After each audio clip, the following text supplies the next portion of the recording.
भारत स्वतंत्र झाल्यानंतर ज्यावेळेस आणीबाणी लागली त्यावेळेस पण सगळ्यात मोठं सशक्त आवाज बनलं राम नरसी दिनकरांची कविता सिंहासन खाली करो की जनता आती है.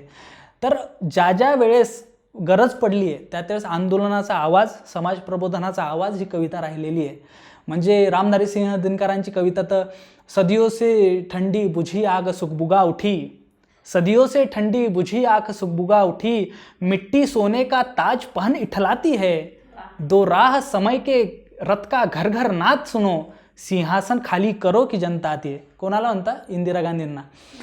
तर अशा पद्धतीचा आवाज नेहमीच कविता राहिलेली आहे. आज पण आपण जेव्हा बघतो त्यावेळेस सगळ्यात मोठी गोष्ट ही असते, म्हणजे ही खंत पण आहे, पण हे काय इव्हॉल्युशन आहे की ज्यावेळेस सगळं शांत असतं, व्यवस्थित असतं, त्यावेळेस कविता लोकांचं मनोरंजन करते, आणि ज्यावेळेस स्तोम माजलेला असतो तेव्हा कविता ही समाज प्रबोधनाचं काम करते.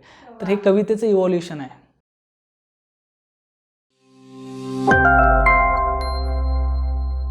आता जसं तू म्हणालास की कविता म्हणजे कवितेचं गाणं होतं किंवा कधी कधी नाहीही होत, तर तू जसं गीत लेखन करतोस तर तुझा काय स्टँड आहे ह्याच्यावरती?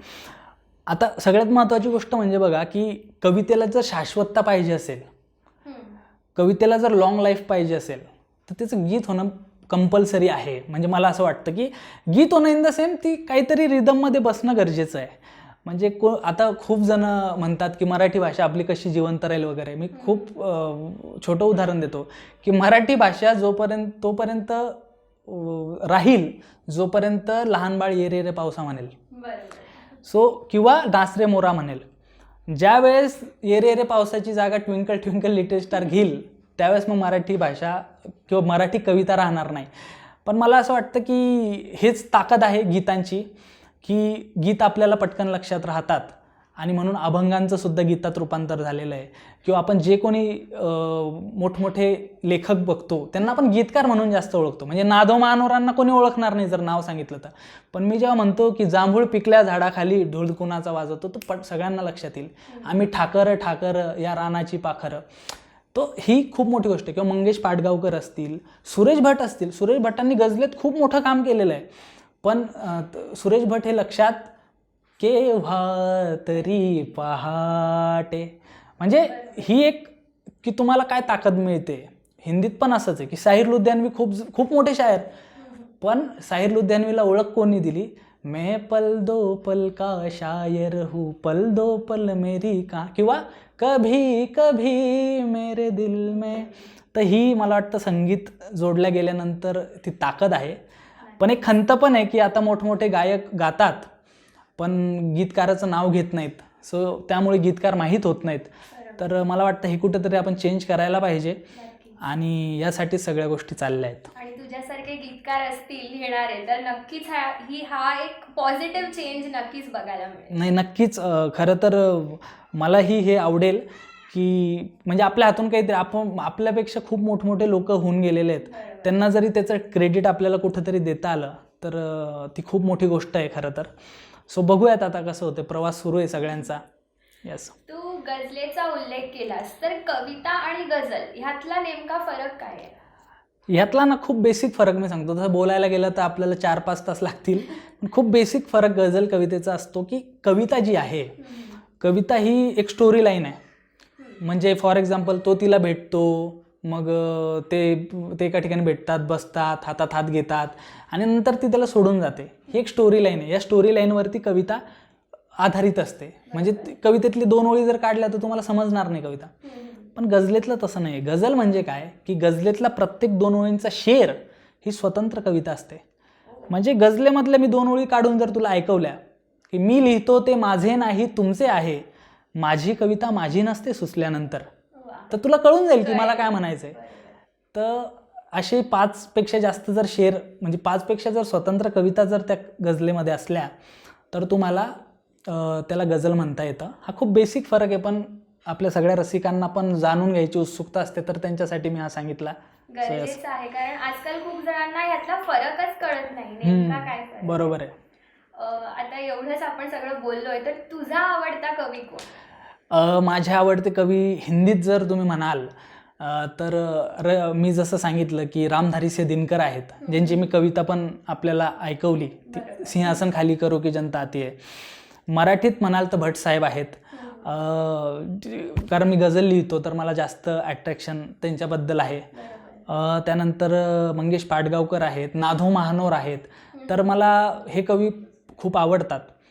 आणि यस, त्यांच्या पण मी काही ओळी तुम्हाला नाधो महानोरांच्या सांगतो की या नभाने या भुईला दान द्यावे, या नभाने या भुईला दान द्यावे, अन पुन्हा मातीतुनी चैतन्य गावे, कोणती पुण्य अशी येती फळाला, जोंधळ्याला चांदणे लगडून गावे. किती सुंदर लिहिलेलं आहे. किंवा सुरेश भट साहेबांचेच बरेच शेर आहेत.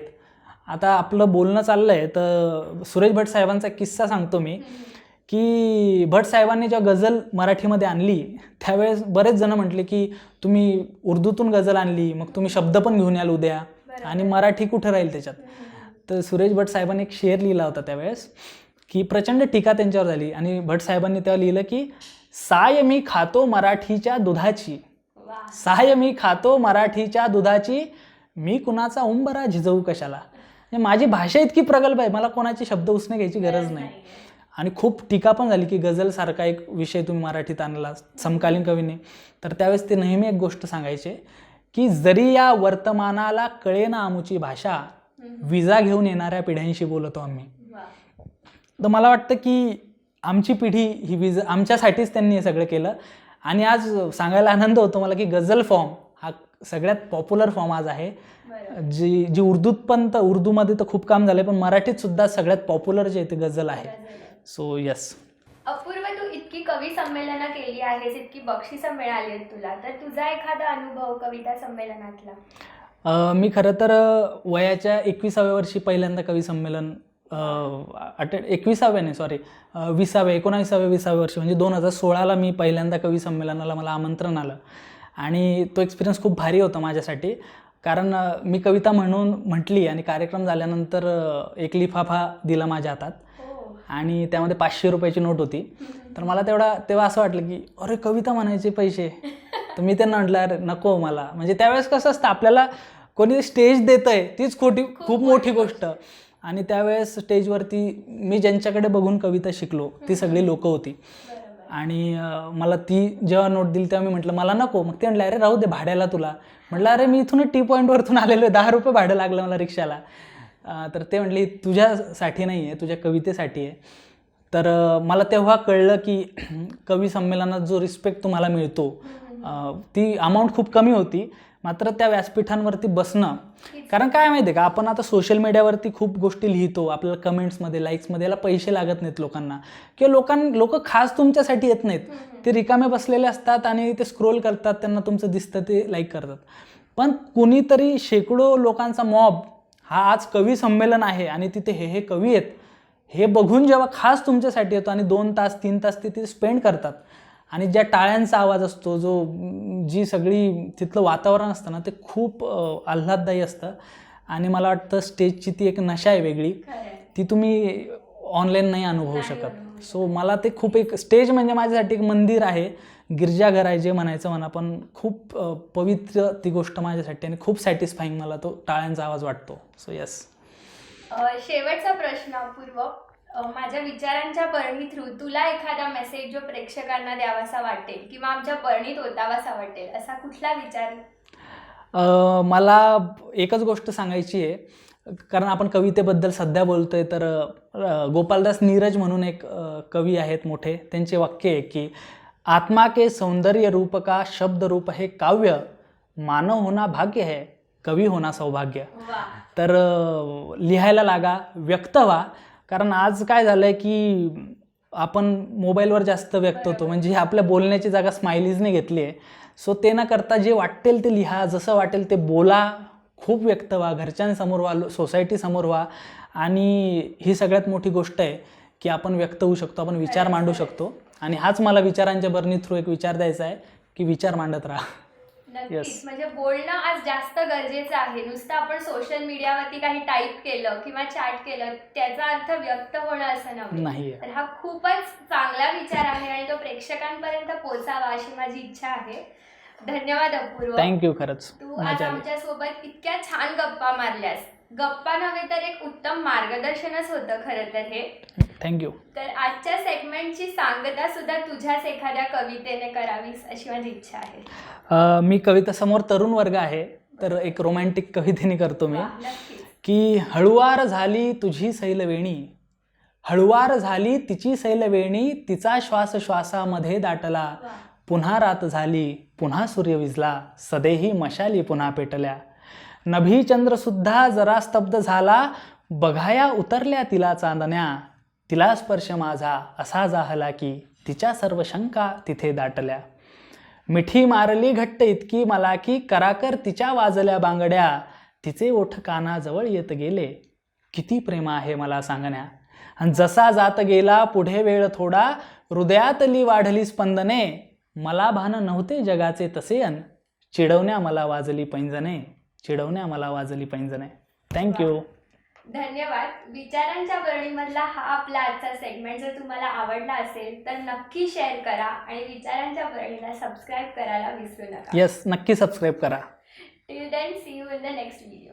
लवकरच अपूर्वने लिहिलेलं त्याचं पहिलं गाणं येणार आहे व ते आदर्श शिंदे सरांनी गायलं आहे. यशाची पहिली पायरी तर तो चढलाच आहे, पण अशाच अजून पुढच्या वाटचालीसाठी त्याला विचारांची बरणीकडून खूप खूप शुभेच्छा.